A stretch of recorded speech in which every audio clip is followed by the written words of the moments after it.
আসসালামু আলাইকুম রহমতুল্লাহ। প্রিয় দর্শক, আজকে 9 এপ্রিল 2026 রোজ বৃহস্পতিবার আমরা চলে আসছি নাজিপুর বাজার, গুরদাসপুর, নাটোর। তো এই বাজারে আজকে তো ধানের কি অবস্থা প্রিয় দর্শক, ধান খুবই কম, হয়তো সকালে বিক্রি হয়ে গেছে, আমার আসতে একটু লেট হয়ে গেছে। তো দেখি ব্যাপারী সাহেব, আসসালামু আলাইকুম, কি অবস্থা আজকে? ওই 10-20 টাকা একই বাজার। কত? 1210-20 টাকা। 29 ছাড়া আর কি অন্য ধান আসছে? স্বর্ণ 5000 20-30 টাকা। কত? 1120-30? 1120-30। আর মিনিকেশনের তো কোনো খবর নাই। নাই। ও আচ্ছা আচ্ছা, একেবারে ধানের দাম কম কম কম। কে ভাই ধান কি দাম বলছে বড় ভাই? ধান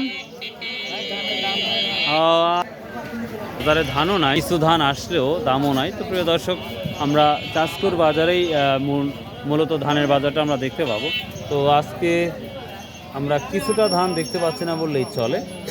29 ধানটা হয়তো এখানে বলছে 1210-20 টাকা। আসলে নাজিপুর বাজার তুলনামূলক কিছু কমই যায় রেগুলার, আমরা বাজারটা একটু কমই দেখি। রসুনহাটা ভাই, রসুনহাটা ঘুরে আসছি, এখানে কিছু ধান নিয়ে আসছি, দেখি কি অবস্থা। ধান নাই, দামও নাই। তাহলে নতুন ধান কতদিনের মধ্যে আসতে পারে? এক মাস লাগবে।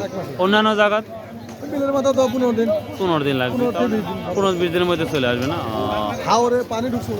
তাই তো শুনতেছি, আর শিওর না, তবে শুনতেছি, দেখা যাক কি হয়। আচ্ছা ভাই, এই ছিল আজকে ধানের আপডেট। ধান যেহেতু নাই আর কি বলবো, তবে ধানের বাজারটা অত্যন্ত খারাপ।